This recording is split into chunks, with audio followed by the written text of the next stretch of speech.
March 25th to April 1st.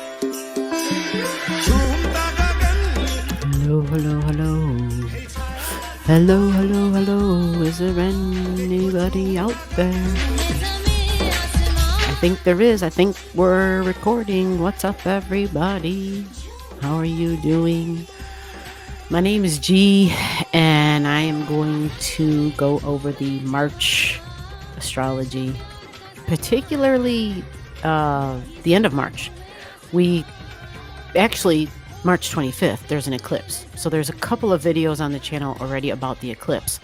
The eclipse videos go into detail with the degree and the sign of that eclipse and the node that it's in and all that good stuff. And those videos have been up for about 6 months. At least one of them has been over 6 months. So by now, you probably have a pretty good idea already about what that eclipse means for you in your life, if it's a factor for you. Here, I will touch on it very shortly. If you want more information about it, I'll just link those videos below because the eclipse energy, eclipses have a longevity to them, a life cycle. I know, who knew? They have a life cycle, and the life cycle of an eclipse, the belief is, or the teaching is in astrology, that it is as long as the duration of the actual eclipse itself. Right, which means there can be an eclipse in March, on March 25th, but if the eclipse itself had a duration of like 3 hours, some eclipses are 2 hours, some are like 4 hours. It just depends. I would recommend go to timeanddate.com, and it gives you and there's probably, I'm sure, other websites, but that's a credible one that I follow, timeanddate.com, and it tells you the duration of an eclipse, like from the beginning to the end of the actual event itself, right? And many times we think the duration is, oh, it was that thing in the sky. No, it there's a beginning and an ending. And so that's how we follow it, by that technical scientific thing. And all you got to do is convert it. So hours equal years. Just remember that with the eclipse. Whatever they say the duration is, you just then convert. 3 hours of an eclipse equals 3 years. So in other words, that eclipse point, that area, it's like a hot button or a button, hot, cold, whatever you want to call it. It's a button. And so every time a planet or something aspects it in a way where it's talking to it and sitting at the table and having a conversation, it's activating that eclipse energy, which activates that degree, which activates that sign and that house that it's in for you in your chart. Now, if you don't have your chart, comment to me and let me know so we can get your chart to you. And just so you know, I don't make any money off of that. That's not like some gimmick. It is my passion for you to get your chart in your hands. You do, however, have to make sure that you give me your birth information. I can't create a chart without your birth info. And I've got some folks who reach me, whether it's down, yeah, just comment to me. Please start the conversation that way.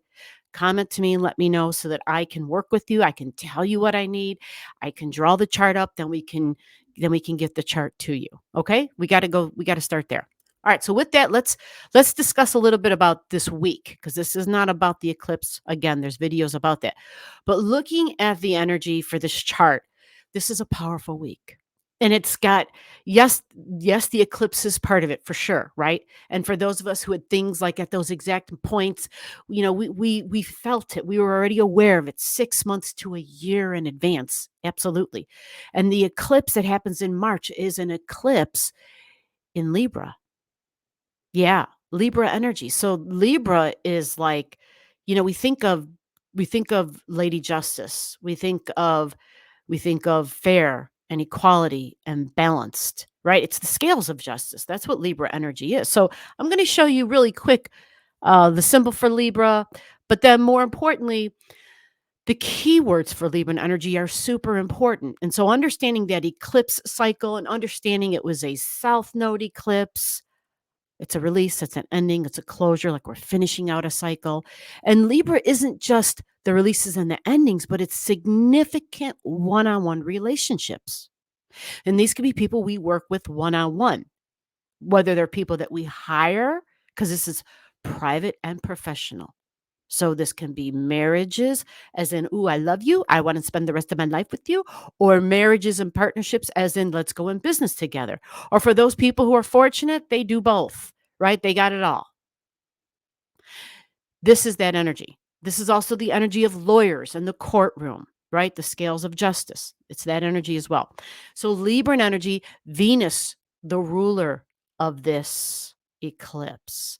And so, this week, the energy that surrounds March 25th, it is a building energy. The eclipse energy, for those of you who felt it and who were aware of it and who knew where it was in your life and who could see relationships that were kind of going by the wayside or were taking the back seat, or that you were saying, hey, yeah, this isn't that important to me anymore, or it is important to me, or this other thing is important, or we're just simply finishing out a cycle. Like, I hired this person for this thing and now we're done. Right? So a quick example, for some people go and they sit down, they talk to a banker, right? Some people go and they sit down, they talk to a life coach, or somebody who can help with their finances and investing money, right? Or someone who needs to speak to a lawyer for whatever reason. I had a friend who got a hold of some lawyers because she wanted to have a service animal for where she was going to be renting.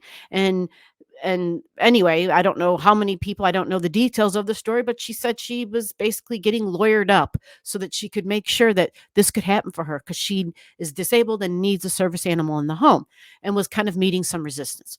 And so for her, that was like a short-term thing, or hopefully, right? Or at least until we get this resolved, and then it's over with. Like, there's a conclusion, right? And you reach a goal, hopefully. So that's just a small example.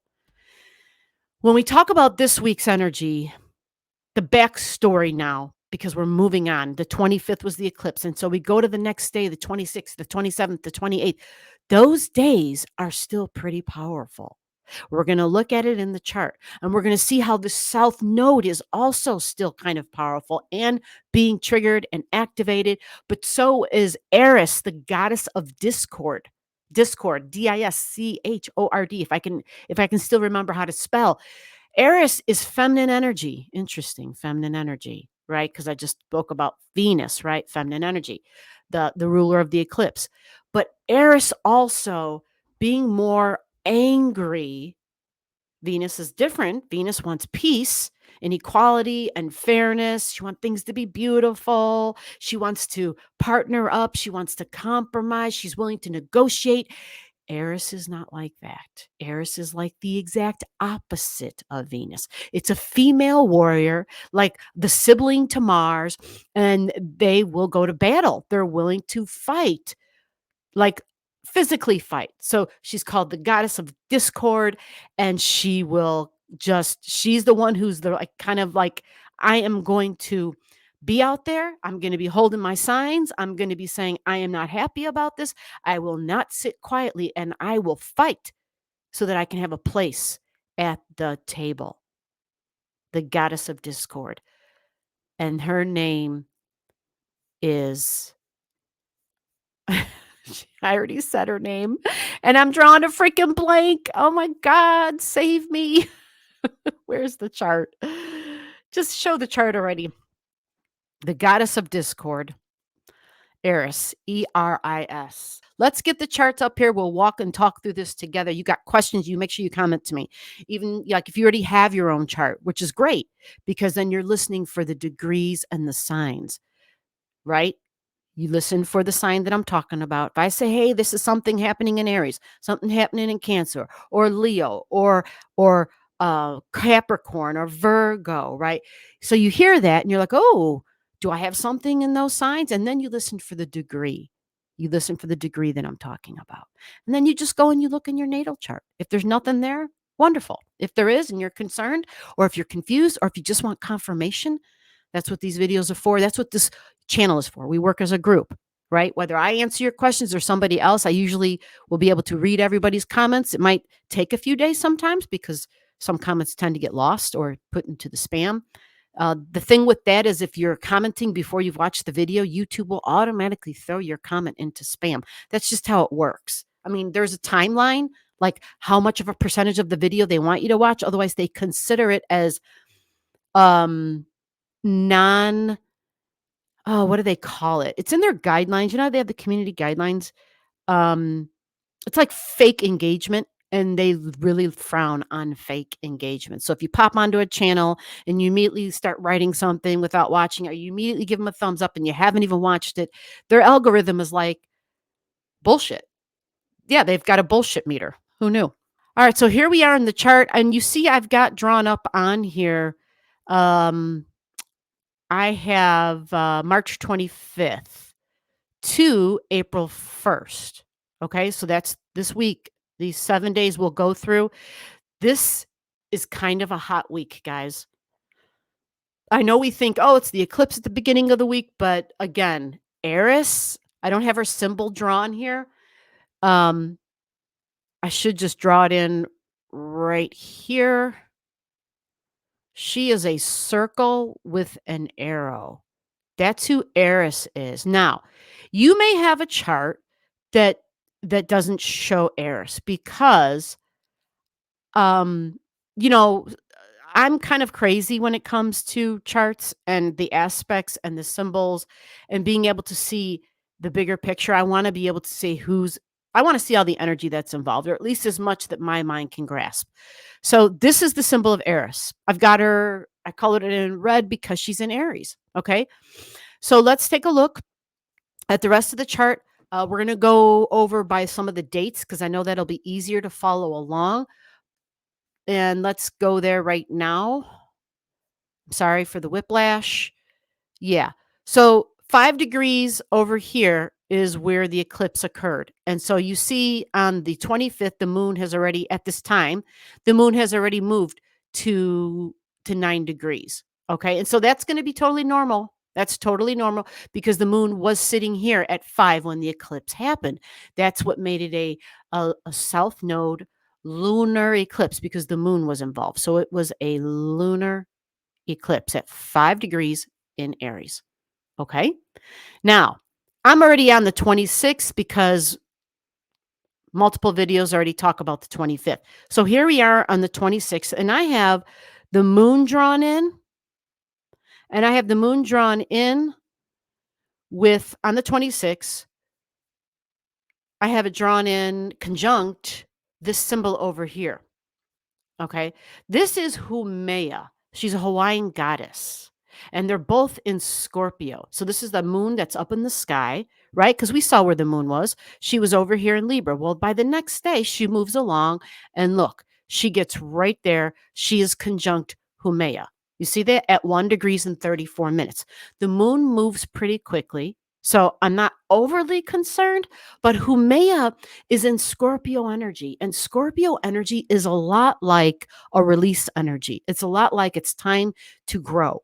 And so when we're growing something, we kind of got to get rid of the old. We got to start with a clean slate, right? A clean canvas. Or it's like, yeah, food comes to my mind all the times. After you get done having a meal, what do? You scrape the dishes, you scrape the pots and pans. Then what do? Then you wash them. And then what do? The next day, you start new again, right? You start with a clean kitchen. You start with a hopefully clean utensils, clean plates, clean bowls, clean dishes, right? Clean pot and pan. And that's a really simplified version of Scorpio energy because it says we're going to make a new creation, but we got to start fresh, right? So a clean canvas, get my clean paints, my clean paintbrush, start fresh, right? And that's what Scorpio likes to do. So when you hear people talk who have a lot of Scorpio energy, you will often hear them. You can hear it in the words that they use in their language, literally in their very language. You will hear them say things like, it seems like I'm always disrupting. Like they may not call themselves like a shit starter, but I've heard people say things like they constantly feel like there's just constant change in whether it's in relationships or in homes or whatever, or at a job. Like there's just this constant in and out factor, this constant revolving door. Like it's never just doesn't stay stagnant even. Now, because it's Scorpio doesn't mean the change will happen fast. So the revolving door thing sounded kind of speedy, right? But no, Scorpio is very fixed energy. So it will dive into something really deeply and intensely, right? Super deep, super intense. So sometimes it can be fast, but fast not in a lightning bolt fast, but more like a deep plunge. Like I'm diving off the high board and then I go down deep, right? I'm diving deeply into the waters. It's that scuba diver, right? And what does the scuba diver do to get to a low depth? They're weighted, like they've got literally weights on them to some degree to help them get down. I think of the old Navy divers. Remember that one movie, the old Navy divers? Like they literally were wearing like these iron suits so they could walk along like the bottom floor of the ocean and stuff. Crazy, unbelievable pressure. This is Scorpio energy. Intense work, but deeply meaningful work, right? Super meaningful, super deep. These are the detectives of the zodiac. This is also shared values. We think of shared interests. We think of insurance money. We could even consider like the stock market, how we all have a shared interest or a shared risk to some degree. And so to make our risk less, what do we do?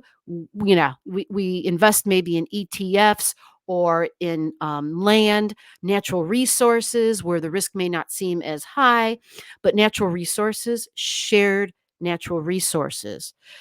This can be inheritances, so it might not be my money, but if my parents came from money, Scorpio energy. If it's extreme wealth, typically you can see it in a chart when you're looking sometimes like, and I mean extreme wealth, like big money or ancient stuff, like it goes like sometimes to that Leo energy, 27, 28, 29 degrees of Leo. Sometimes there's that there.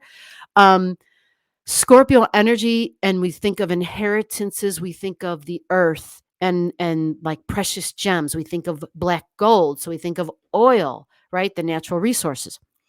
Humea says we are here to create some sort of an order. We're here to heal, but we're here to possibly scrape the plates clean. You follow? Possibly to scrape the plates clean and to start over. That's Humea. She is all about a regenerative healing process. So normally wherever she is located, there can be some sort of a wound or vulnerability, an intense vulnerability, some sort of a trauma that was experienced, and she is there to create healing. And that normally involves intense, deep conversations, emotions. It's raw energy. It might be stuff we don't want to face or we don't want to deal with sometimes because maybe it's overwhelming. But the beautiful thing with Humea is this is that soldier energy when it's in Scorpio, because that's what Scorpio is. It's the soldier. It's like we've been here before. We can do this again. I heard someone's comments under Boondocking with Dennis. By the time you see this video, it's probably going to be a while. But back in February, Dennis, actually, I'm recording this in February. Dennis was admitted into the hospital. Dennis, yeah, sorry if I'm sharing this, but if you didn't want me to, but I know you already posted a couple of videos on your channel. But anyway, his YouTube channel is his sole source of income. And so like that's a big deal, right? You're all of a sudden you're in the hospital, and so you're stuck with, oh my God, how what am I going to do? And you kind of got to have a battle plan, which he had a video that said, here's the battle plan. And some of the comments under the video, super supportive. They said things like, it's time to get our John Wayne on, right? And we can do this type of thing. And that's the spirit. That's like, yeah, there's change. Things are going to have to change. Things are different, but it can be done. So on this day with the moon and Humea there, I have them together because it's just the day after the eclipse. It's the day right after the eclipse, the 26th. Now, on this day, if I back it up a little bit, what else is in water? Well, if we look over here in water, in Pisces, we have Fortune, and her name is called Fortuna. I've got her right there. She kind of looks like, I don't know what they call that. I'm thinking of, I'm hearing Jack Sparrow's voice and I see his face, Johnny Depp with the hat. I forget the name of that kind of a hat, but Captain Jack's hat. But it's like that ship, like the thing that you steer the ship with. I know that has a name. I can't remember the name for this, whatever, but that's Fortuna.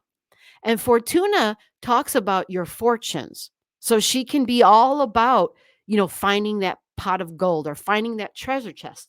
But at the same time, she can also show us, where the tides turn because it's the water. You see, it's the ship, it's the boat, it's the thing that steers the boat. And depending upon the ocean and what kind of weather there is, you could come upon that treasure island, or it could be not so great, right? There could be that happens.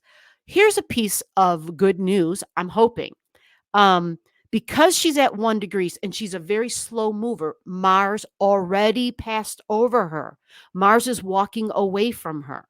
Right, Mars is in Pisces. You see this? The thing about Mars in Pisces is Mars is tired because it's in Piscean water. So the army, I'm going to fight, the navy, people screaming war. This will tone down a little bit, at least for the Pisces energy. And what is Pisces? This can be overseas. This can be Jupiter energy, foreigners, foreign lands, foreign countries, immigration, emigration. That country over there and what's going on over there. That army. This is weapons when we think Mars, right? This can also be the Navy because it's Pisces energy. It's the water, it's the ocean. So Fortuna is in a very strong trine with these two right here, with the moon and with Humea. Fortuna specifically, which is your fortune can change. And it doesn't mean bad and it doesn't mean good. It just means there can be a change of fortune. For some of us, it could be like, woohoo, yay. And for some of us, it could be like, son of a bee. I was gambling and I lost some money. Like it could be kind of like that, right? Typically, because it's in water, deep emotions, something that has to do with the past is likely involved here because water is emotion, emotions and water is history, is energy, is the past, is ancestry, is other lifetimes or your soul's energy, your soul's history, your soul's memory, whatever and however you feel comfortable in thinking about that. Okay. So that's kind of what starts off the beginning of the week and what I've got marked there. And then at the same time, I'm keeping a close eye on this energy here. This is Virgo energy, and we still have Black Moon Lilith together with Juno in Virgo. Black Moon Lilith and Juno. Juno is the wife of Jupiter. So in my mind, for masculine, for male energy that's looking to hook up with feminine energy, Juno is something to pay attention to in a chart. Many astrologers I've heard said you look to Juno when you're thinking of considering a marriage. You want to look to Juno. If it's in Virgo, which it has been, it's basing partnerships upon practical values. Like this thing makes sense. It's logical, right? It's not flashy, it's not dreamy, it's not sensationalized. It's being smart because Mercury rules Virgo. Mercury rules Virgo, and it's saying, I can connect the dots. I can see how this can work. You see? And it's again, it might even seem dull or plain even, but it will work. And when you think of relationships, when you think of partnerships, it's not the flashy stuff, it's not the Hollywood stuff that works for the long term. No, no, no. It's just the opposite. It is the plain Jane, the everyday, who's cooking, who's doing the laundry, whose turn is it to wash the dishes, it's who's going to the job and making the money? Are we both contributing? Are things fair and balanced? Like that's the stuff that it takes to make it for the long haul, right? Yeah, the stuff that yeah, we don't hear Hollywood making a whole lot of banging a whole lot of drums or making a whole lot of noise about. It's usually the highly romanticized, like it's too good to be true stuff. And well, that's usually the case. If it's too good to be true, it usually is. So Juno being in Virgo can be really beneficial. Virgo is health and health care. Virgo is paying attention to our bodies, paying attention to the body mind connection, super holistic energy, right? So we think of simple ways that we can help heal ourselves. What can we do to move ahead instead of being stagnant, which we know since we just saw the energy in Scorpio? Humea is there, and Humea is saying, you've got the tools. We've got the tools. Virgo is the tool. Even though Mars is the tool, literally like the actual tool itself, Virgo's the one who knows which tool to pull out of that box and which tool to use. She's the gardener. She knows how to make clothing, right? She's the crafty person, Virgo. She's good in the kitchen. She can cook up. She can whip up some meals using the vegetables that she's grown and the animals that she's tended to. She's great at cleaning and organizing and ironing. These are the service people, folks. These are the ones picking the vegetables, right? The farmer grows it. Who's the one picking and culturing and harvesting? That's your Virgo energy, right? These are your nurses. These are your home health care aides. How many folks, boondocking with Dennis, talking about he had great nurses, and oh my gosh, that can make or break so much of your stay when you're in the hospital, right? When you've got those nurses who you feel like they literally have your back, like they are just a treasure. I know my mom's home health care aide. They're like two peas in a pod. They get along so well. They like so many of the same things.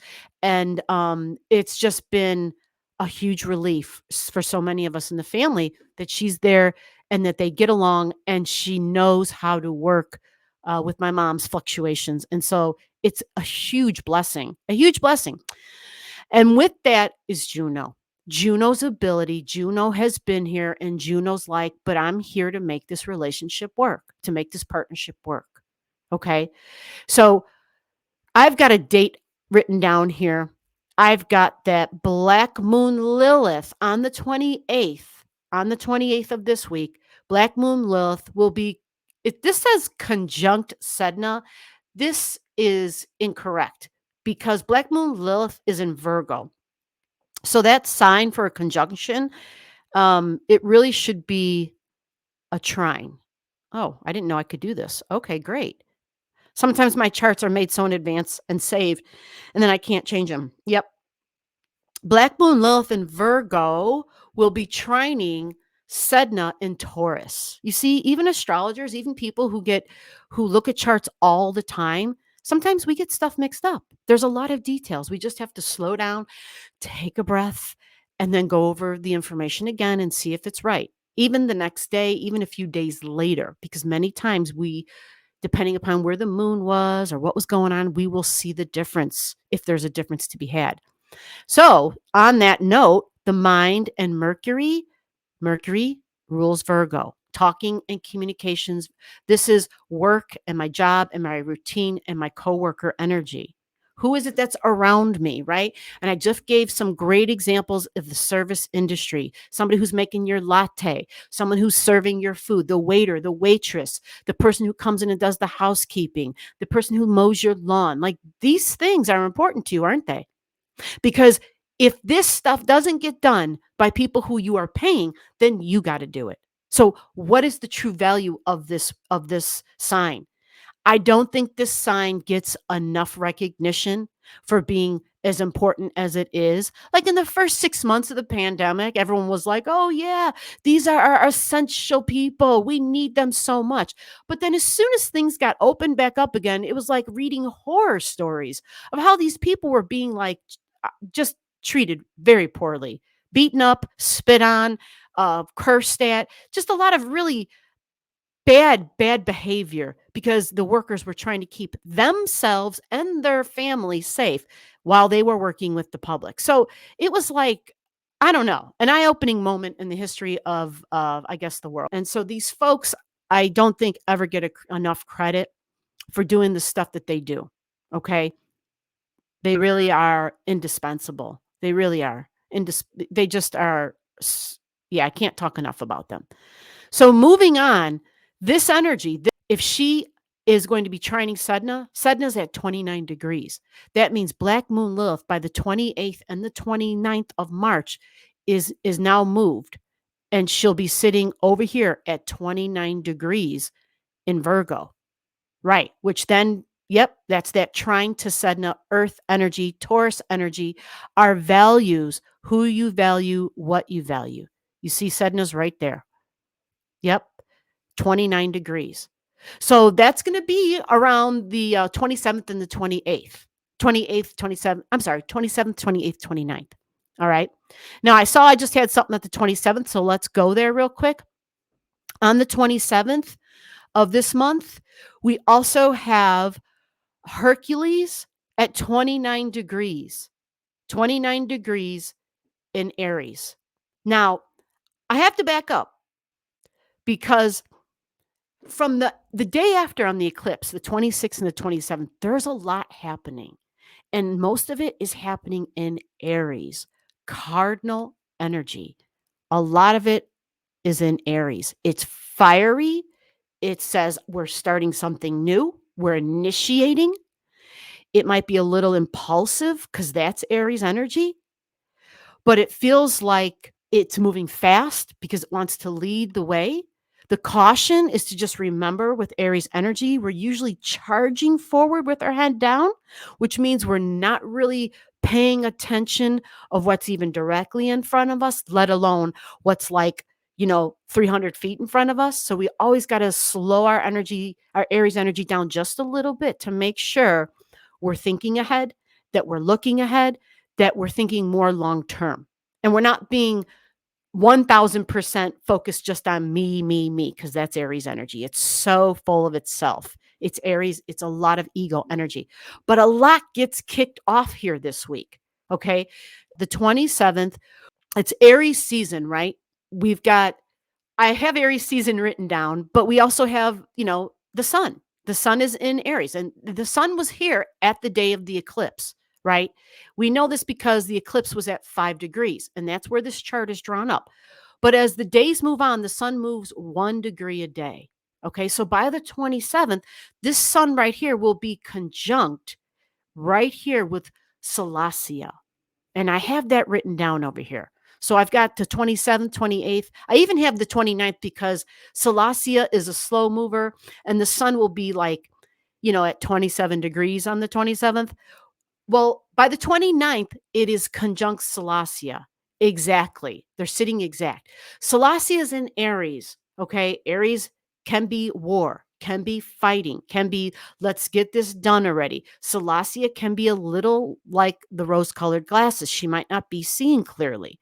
So we always got to be cautious. Now, the sun being there means the sun will block out. It will like be like combust. It'll block out that that Salacia energy, right? So this is complicated because the 26th, 27th, 28th, these two are technically conjunct because they're close enough to be conjunct, right? They're a couple of degrees from each other.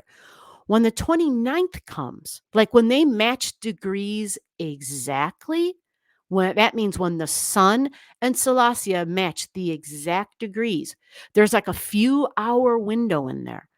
The sun has the ability to outshine Salacia's glasses. So it's like the sun will literally walk up to Salacia and take the rose colored glasses off her face. Yes, feminine energy.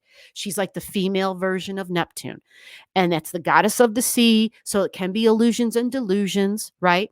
The sun has the ability to walk up and take them glasses off and show what's really going on. It's a short window. It's a short window. Just pay attention.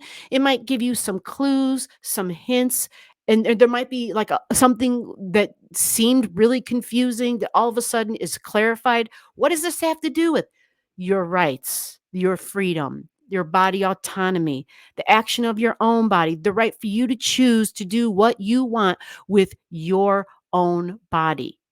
Okay? With your own body. Strong feminine energy is present, Salacia, the sun coming up and standing clearly. Now, this can also, because the sun is an authority figure, this can also be a wake up call where all of a sudden we see there's an authority power in place that's overstepping its boundaries. It might be overriding my freedom and my independence of my own body. And we may all of a sudden have this clarity of the moment of, oh my gosh, is this really happening? It can be that as well. Pan will be conjunct Chiron at 18 degrees and 48 minutes. So there might be some fear about our bodies, the body autonomy, my right to exist, even the rights about my body, right? Pan can bring in fearful and can also connect with the fear of the public because it's pan.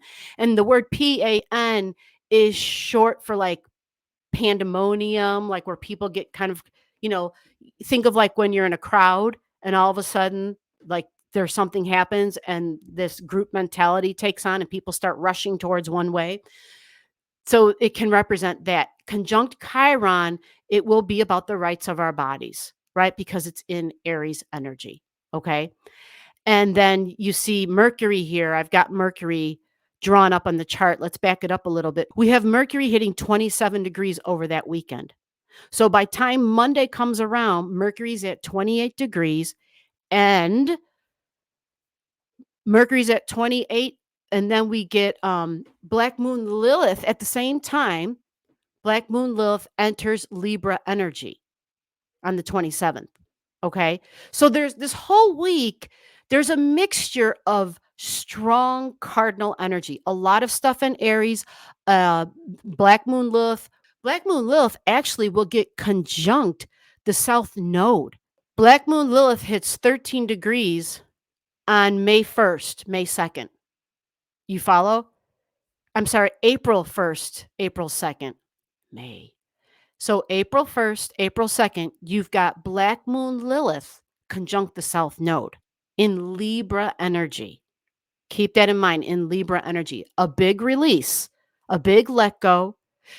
This can be a big release and a big let go in equality, in civil liberties, because I can't ignore the fact that it's supposed to be about things being equal and fair and balanced.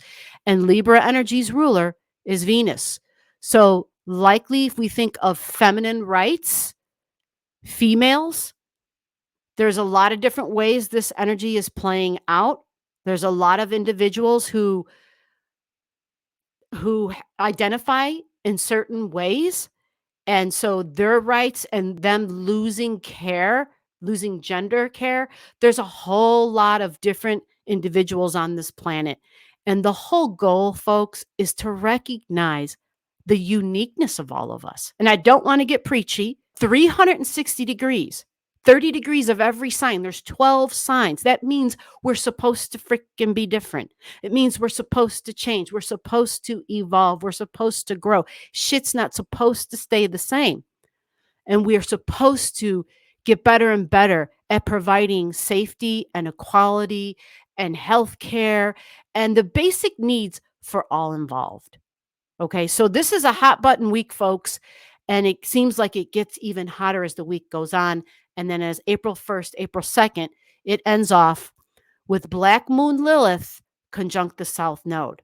So again, it can be lawyer energy. It can be significant one-on-one relationships. This can be marriages. This can be business partnerships. This can be lawyers.